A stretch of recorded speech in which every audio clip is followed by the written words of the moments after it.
So our special guest is Dave Ricks, who since 2017 has been the CEO and chairman of Eli Lilly, which is now the most valuable pharmaceutical company in the entire world. And company, as I mentioned earlier, that has had its market capitalization increase by about 860% since he became CEO. And the stock price is up a little bit more than 1,000%. So pretty good. We've been working hard, yeah. Let's talk about the phenomenon that's changed the world to some extent, which is the anti-obesity drug. Now, to make sure everybody's on the same page length, what is the name of your anti-obesity drug? Okay, so the name is Zepbound. The active ingredient's called tirzepatide. Yeah. Okay, so, by the way, who comes up with these names? Where do you get these names? Yeah. Not me, David, not me. No, it's more complicated than we want to talk about here, but we can't have names that are similar to each other because doctors make prescribing errors. We can't have names that make claims about what the drug does, and we can't have names that only work in English, so we end up with these strange sounding names. Okay.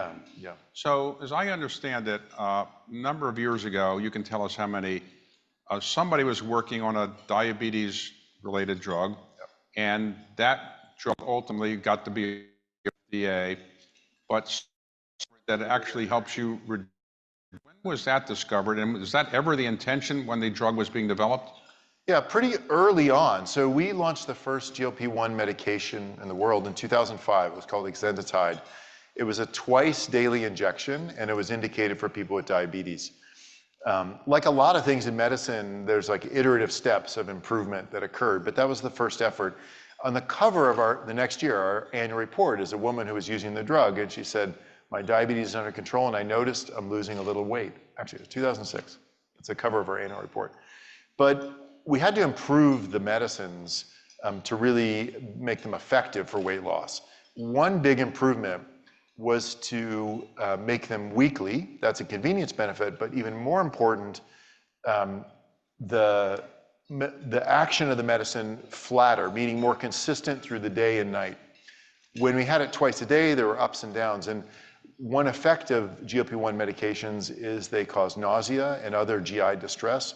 That's a function of the up and down in your system. So when we made it weekly, it was flatter, and we could dose higher to see more weight loss. So that was sort of an accidental breakthrough of trying to make a more convenient form. Okay, so now there's another company that is sort of in the same business, Novo Nordisk, Yes. which is in Denmark, and they have a similar product, and they have a product that does the same thing. One is for obesity, anti-obesity, and one is for diabetes. And correct. Is there really any difference between the two of your drugs? In terms of the drugs? There are. There's no difference really between the drug that's named for diabetes versus named for obesity for either company. We do that for insurance reasons we could talk about.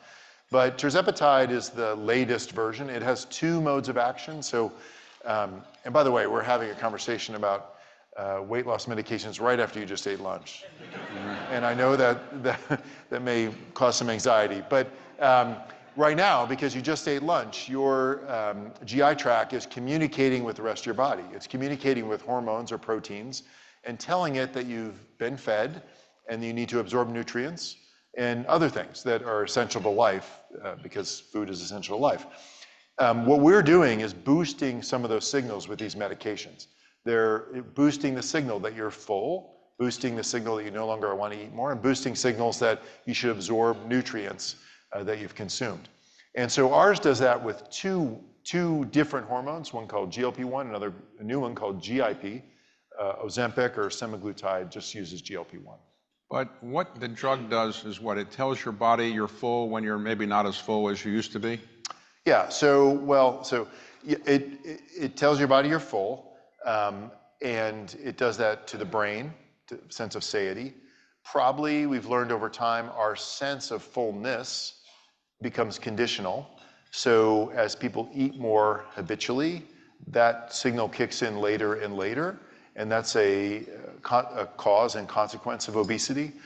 It does other things too. It actually makes your stomach fuller because it slows gastric motility. So it slows down your nutrients, which seems counterintuitive, but when you eat, when our ancestors were alive 10,000 years ago, meals were rare, and you wanted to absorb all the nutrients out of it, so that signal said, absorb the nutrients. All right, I don't want to confuse people, but there are 4 different names that people should know for these drugs. Now, you have an anti-obesity drug, which is called what? Zepbound. Zepbound. And then you have a diabetes drug, which is called? Mounjaro. Same medicine, different name. Different names.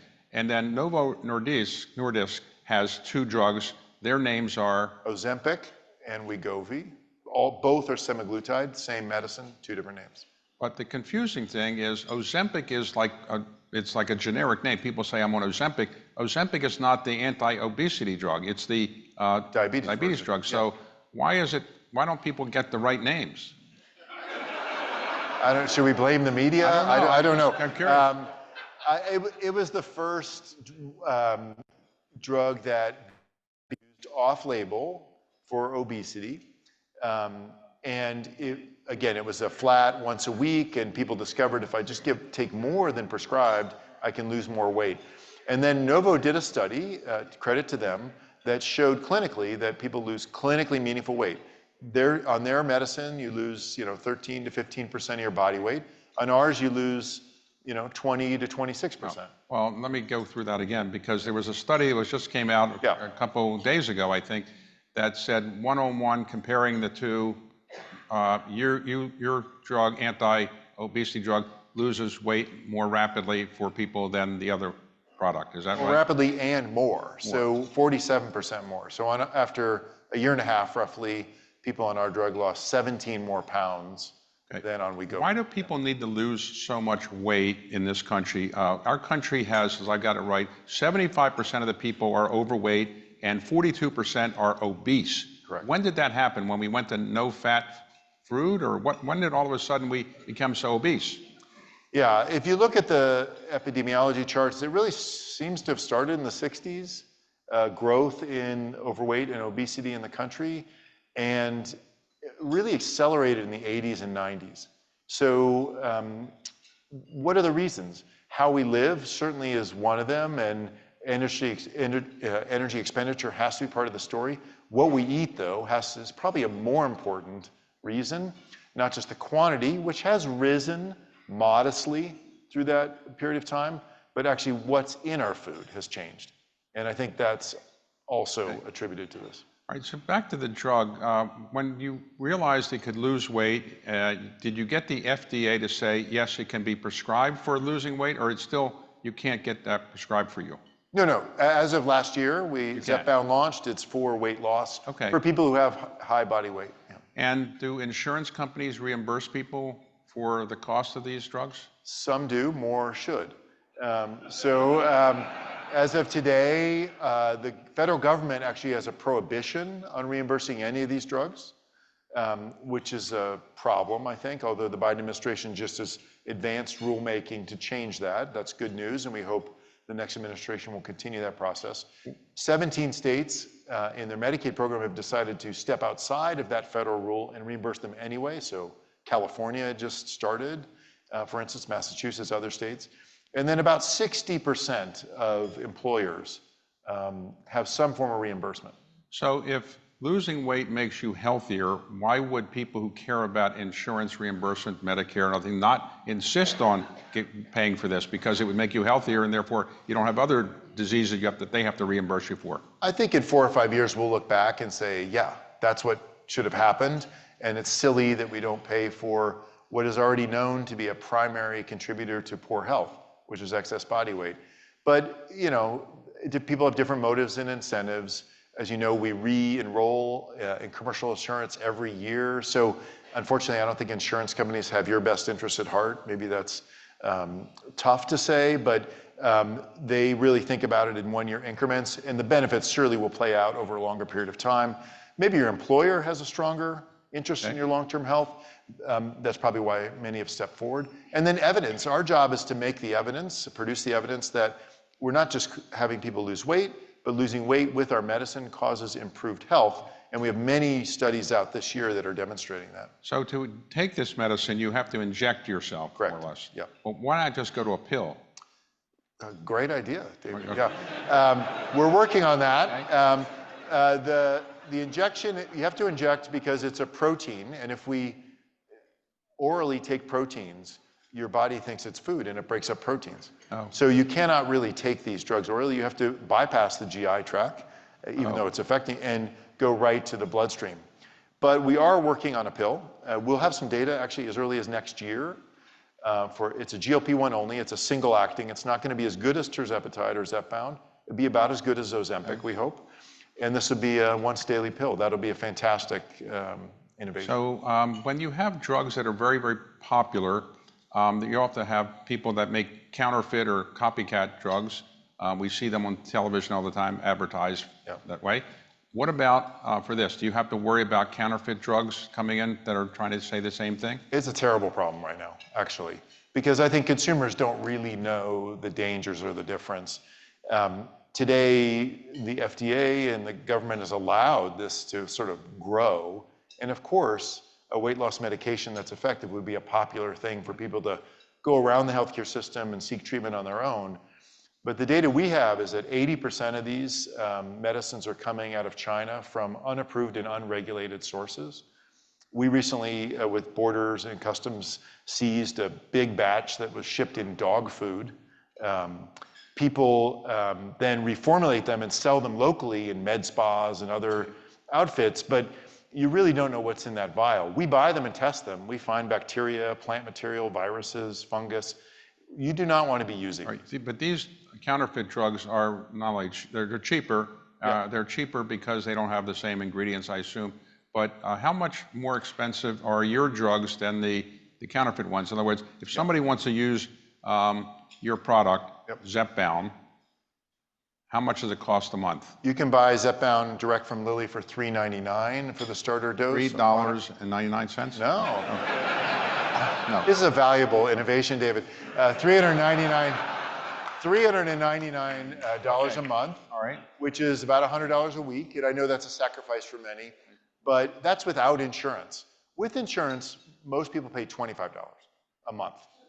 So that's the importance of insurance. That's why we buy insurance, to shield us from our health costs. The online ones, are as cheap as $100, but these are companies that want all the benefits of being a drug company, but bear none of the responsibilities. But you, for example, you have this under patent for how many years? In other words, our system is you have a drug, you have 20 years. From invention, yeah. From invention. So how many more years do you have before it goes generic? Should be till mid-2030s, yeah. So another 10, 11 years. Okay. And is this the most popular drug that Eli Lilly has ever had? Should be by the end of the year, yeah.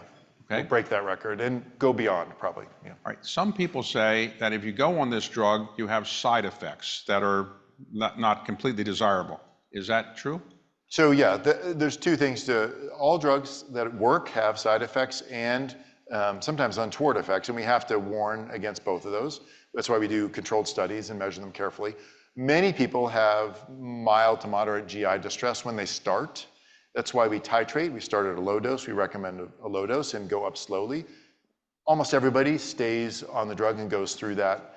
And by the third or fourth month, really don't have any effects anymore of that at all. There are a few people where we don't have data or we are cautious. One is women who could become pregnant. Neither of the medications have information about that. And then there's a condition called pancreatitis, which is sort of an inflamed pancreas. We worry about that with these drugs. So if you've had a history of that, don't use them. Right. Let's suppose you take the drug and say, I've lost weight. I'm very happy with my body now. I'm going to get off the drug. Some people say that it's very difficult to not regain the weight. That's right. And science tells us that there's a reason for that. Some people do maintain the weight reduction or stay in that range. They have to change a lot about how they live, burn more energy, eat different foods. So we can all try that. I think we should all try that, actually. But some people cannot. And there's a recent paper in Nature that actually told us why, which is that once you have become obese, your fat cells learn that that's their new state, and they defend that state. And so they're actually wanting more energy. And that sends signals to your brain and so forth. So once we, as adults, gain weight and have that on for a while, it's very, very difficult to reset your thermostat, if you would, or to reset that level. So for now, we do recommend if people cannot maintain weight loss off the drug, to go back on the drugs and use them chronically. So we do put fluoride in the water now, or at least for the time being. What about putting this in the water and just solve all the problems? Well, we shouldn't put it in the water. People should use it under the guidance of their doctors, but we should have broad coverage, just like we think it would be crazy if we didn't have antihypertensive medications available to all adults in America, or anti-diabetes medications. Obesity causes 236 adult diseases. And we know it's a precursor for these things. Why not try to prevent it? We have a stigma in our country and in many other countries that this is sort of some personal failing, but many of us were here because our ancestors conserved energy very effectively. That's how they survived famines and floods and so forth. So we're predetermined to want to keep weight on by our genetic background. And we, in a world of plenty, of abundance, we need to probably have some medical help sometimes. So what about over-the-counter? Why can't this just be an over-the-counter drug? You can just go buy it like an aspirin or something. Yeah, I think that we'll try to work on that through time. The oral pill we have is a great candidate for that, because that's much easier to dispense in that kind of pharmacy setting. And we'll need to get more evidence that it's broadly safe. Here you don't have the doctor supervision piece. So we would want to make sure, particularly develop data in pregnant women and other settings, to make sure that that can be safely done. But we would have an interest in expanding access for this medication and reducing the price. So how many times a day do you get asked about this drug? Today? Every hour on the hour? Oh, yeah. Many, yeah, dozens, yeah. And it's a pleasure to talk about it, because it's such a breakthrough that can change our country. But nobody really expected that to happen. As you point out, sometimes things happen unexpectedly. So let's talk about some other things for a while. Let's talk about Eli Lilly itself. When was this company started? Yeah, 1876. So started by a colonel, Eli Lilly, who served in the Civil War. He was a pharmacist by training, led an infantry and artillery company, and was a prisoner of war in Alabama, actually. And he saw firsthand the atrocities of medical care in the Civil War. You may know, I know you're a student of history, that more people died after injury than from their injury due to medical care. And at the time, this was an era of snake oil salesmen. Medicine wasn't very advanced, but what we thought of medicine often was, back to the counterfeiting discussion, made up things, harmful ingredients. So he started a company with a pledge to say, everything that's in this is on the label. If it's in there, you know about it, transparency. And that then evolved into a company that embraced the scientific method and began to really adopt the methods that the modern industry has, which is then taking natural products, which is what most medicines were in 1876, and refining them into what we think of as a medicine now. So think willow bark into aspirin, or pancreases of cows into insulin. That's what the company really was built on.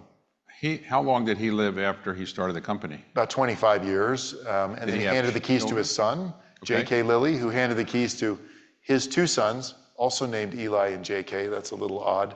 But for 3 generations, it was a family-run business. Yeah. And the family is not an owner now?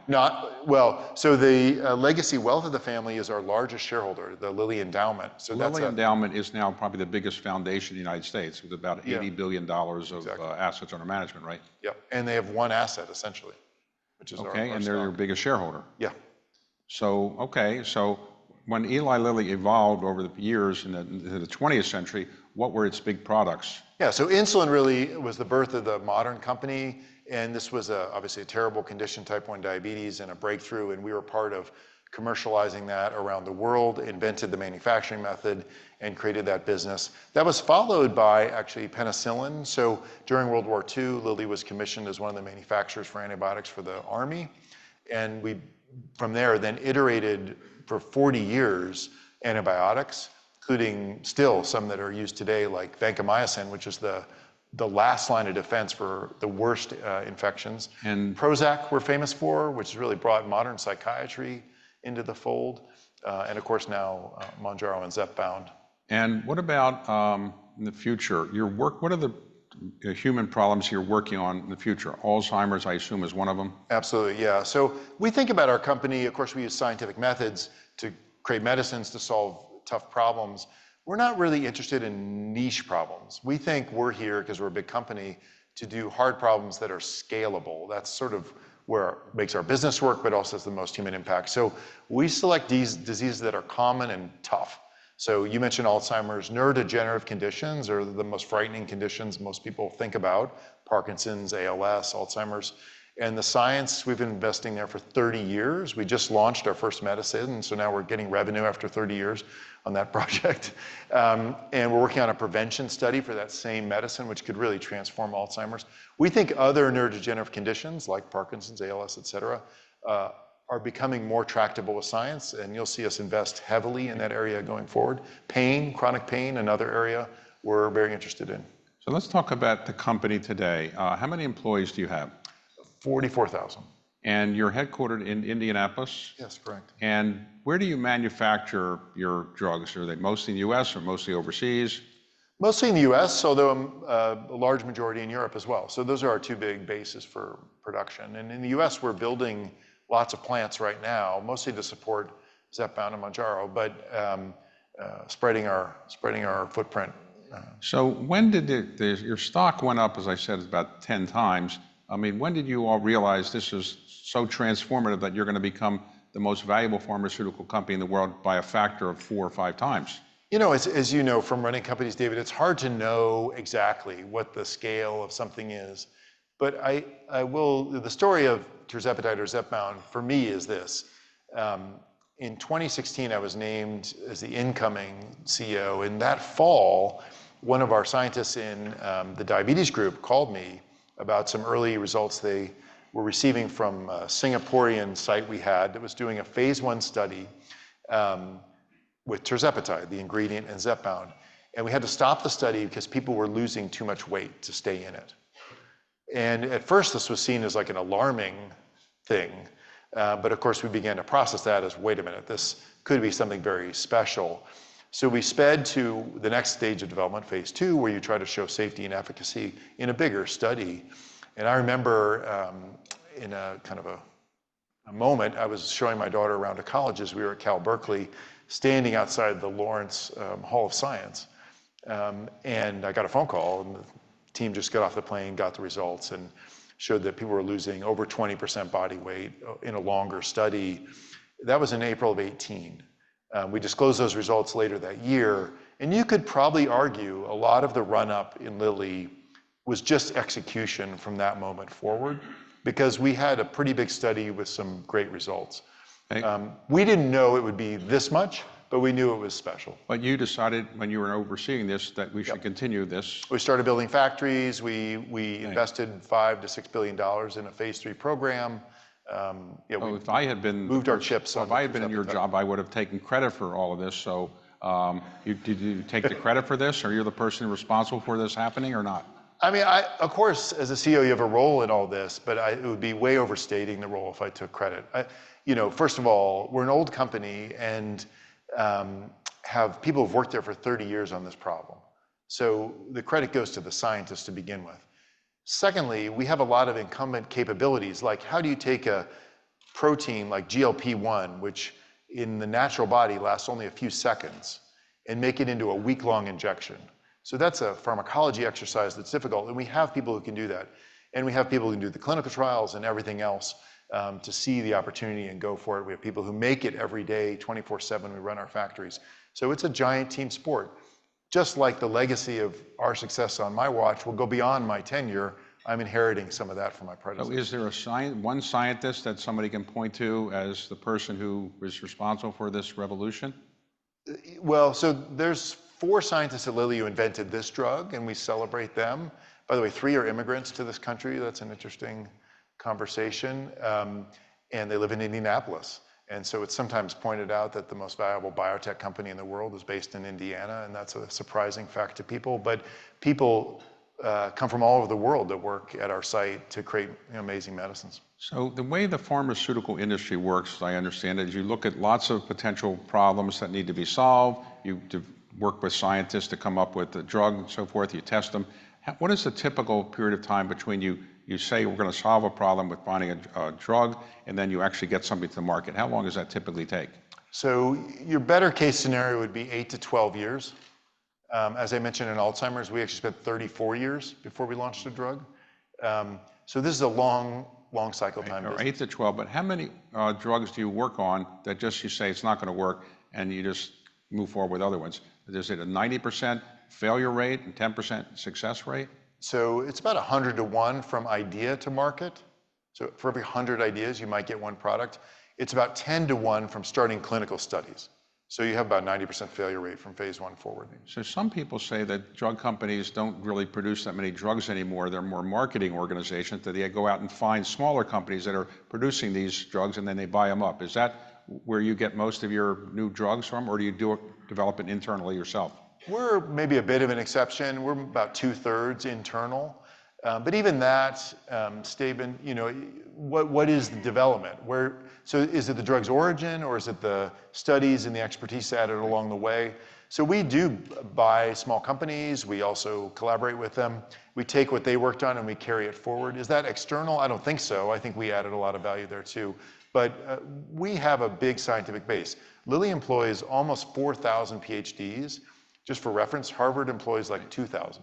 So we have a huge scientific base to create new medicines. It's a big part of our strategy. And in the pharmaceutical world, the image is not always so wonderful with the public. I'm sure you're aware of this, that people say pharmaceutical companies, drug companies, they will call them, charge too much and so forth. How do you respond to the idea that drug companies are charging too much? And very often people in the United States say, I'm going to cross the border to Canada and get the same drug for a lower price. Yeah, thank you for asking that. Obviously it's something we want to change and fix because what we think we do is pretty valuable. First problem is for artifact of history and how healthcare insurance evolved in this country. People are largely shielded from surgery costs and hospital costs. About 3% of those total costs in our country are paid out of pocket by consumers, but for medicines it's closer to 20%. So people think the medicines are a larger part of the health bill because they're exposed to more of that versus services. That's, again, a historic thing. We advocate for better insurance coverage, lower out-of-pocket costs for medications. The second thing is, vis-a-vis foreign countries, it is true our prices are lower in those places. We would like to correct that as well. I mean, our idea is that basically the cost of a medicine is the cost of the R&D to produce it, more so than the manufacturing. Obviously, manufacturing cost is similar everywhere. And right now, there is an imbalance in who covers that R&D cost. We should seek to correct that. But the answer isn't just lower US to Canada's pricing. We wouldn't have a pharmaceutical industry if we did that. They don't pay for any of the R&D costs. We have to raise developed countries what they pay, and we can lower the US. I think that's a policy argument we'll hear about soon with the new administration. And we're happy to engage it, but we need to do both at the same time. Okay, so today, the pharmaceutical industry is most concerned about what in Washington? You're in Washington, I assume, for a meeting of the Business Roundtable. Yeah, later today. Among other things. But what are you most concerned about? Are you concerned about the new administration coming into power? Have you met with President-elect Trump? Talk about your issues. Have you met with members of Congress? Talk about your issues. What are your big issues that you care about in Washington?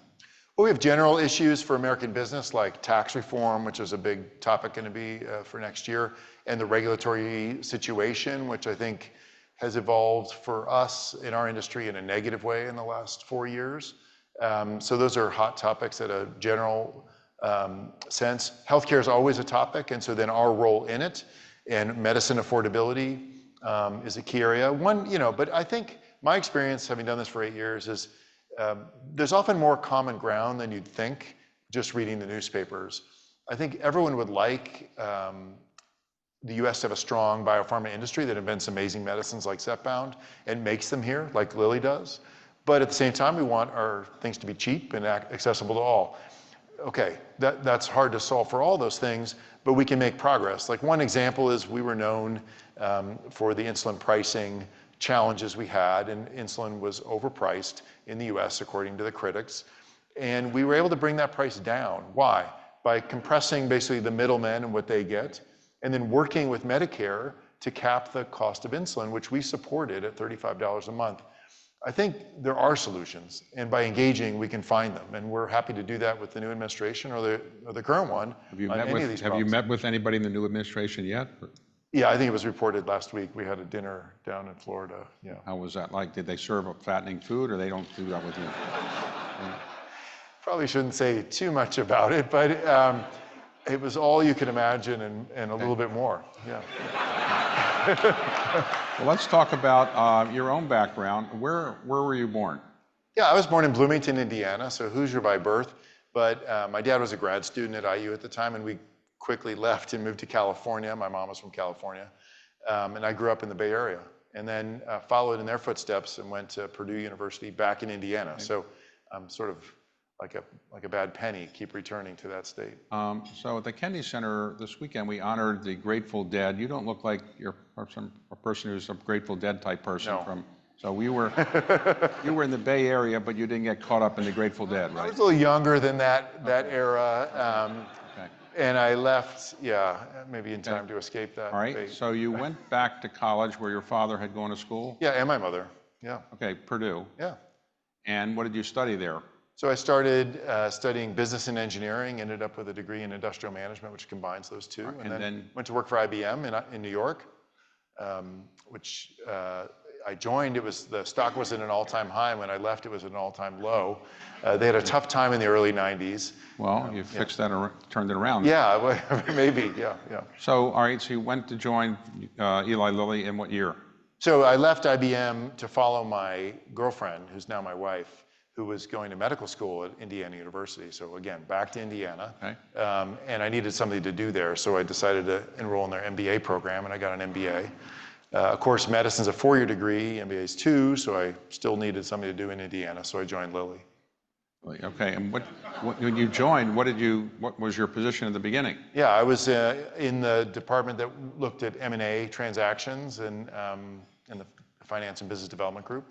And it was a great introduction to the... Did you ever say, I'm going to be the CEO someday or something like that? Not then. I actually really was thinking I'll be here for 2 years and then we'll be off to Chicago or San Francisco and do something different.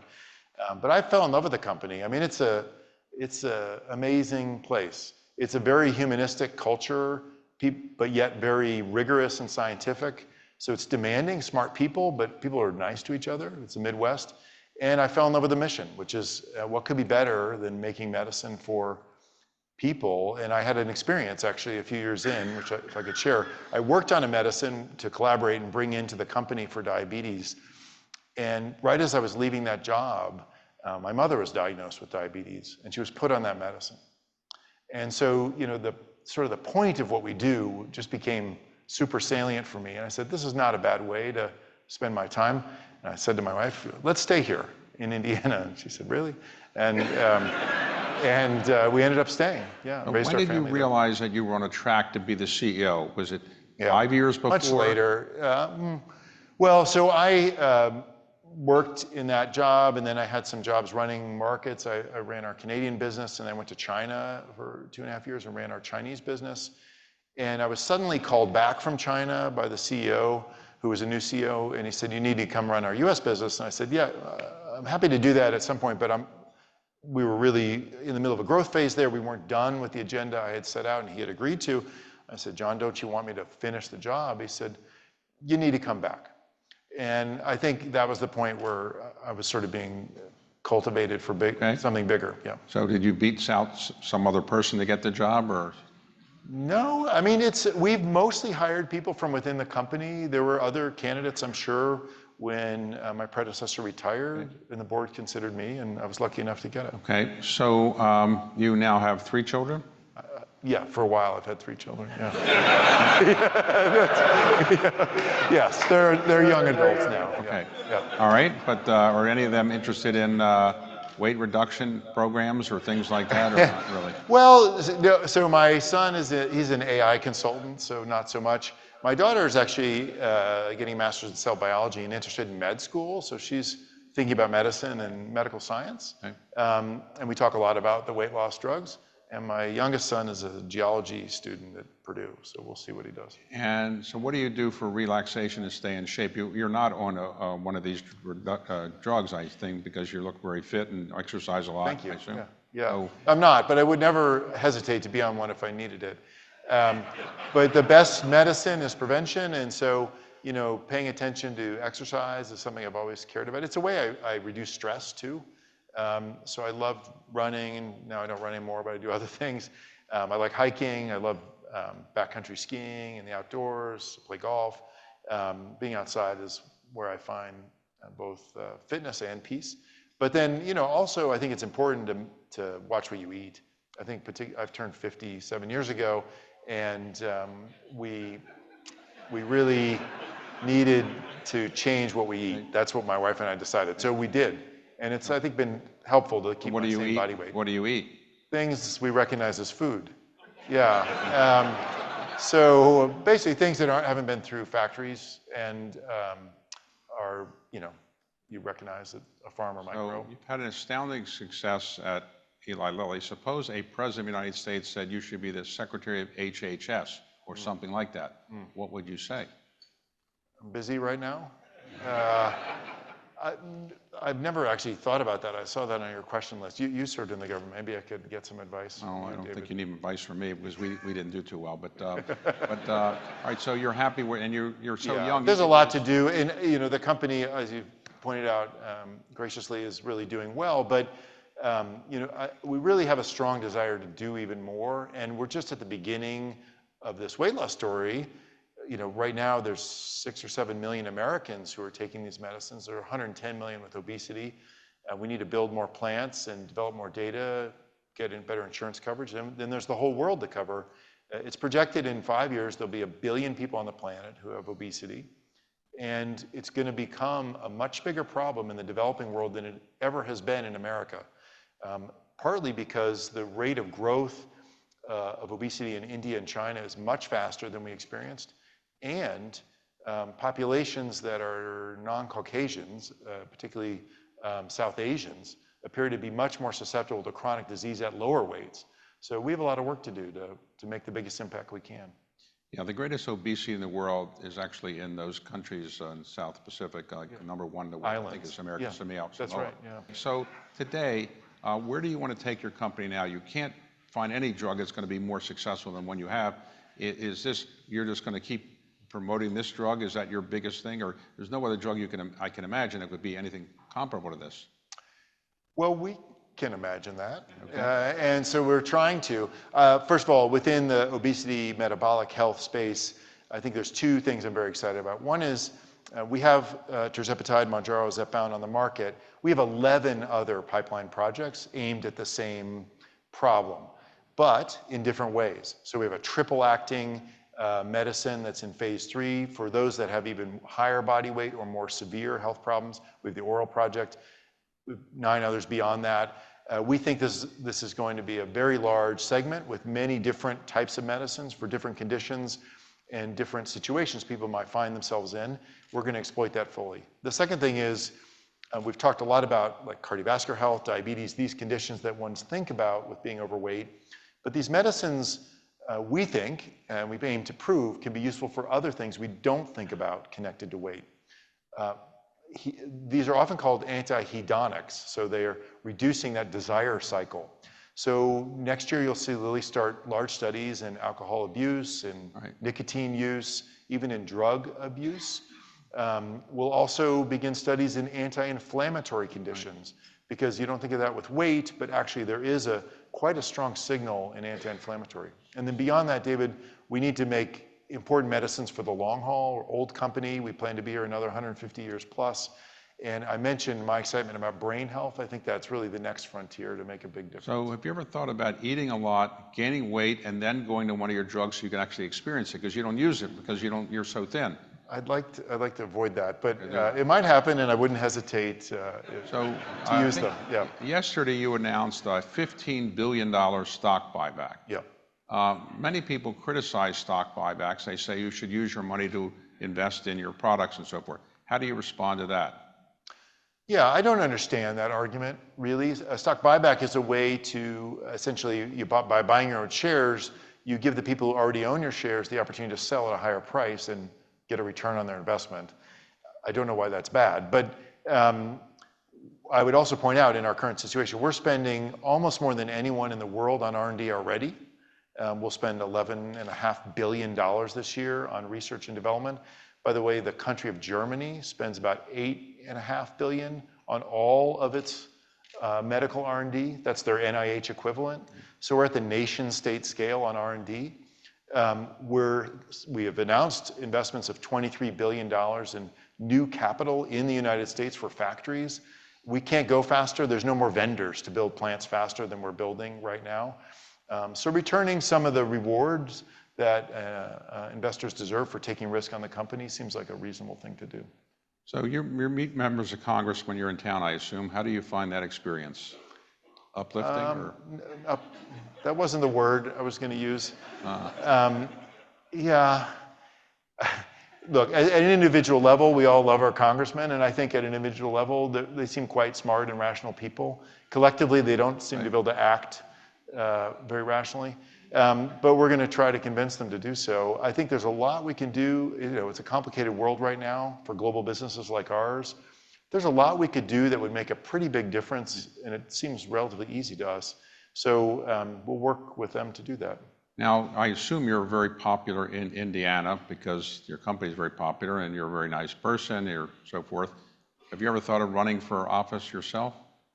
Again, I have not considered public service at this point. I'm busy doing what I'm interested in, and we've been lucky in Indiana. We have it's a right-leaning state, but we've had very common sense leadership. We've enjoyed good relationship there, so that hasn't come up. No one's tried to recruit me. Okay.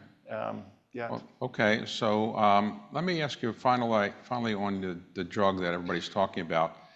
Is it difficult to get a doctor to prescribe that, or if you do go in a doctor and you say you want it, doctor automatically gives it to you, or do you have to examine you and say you're a little overweight?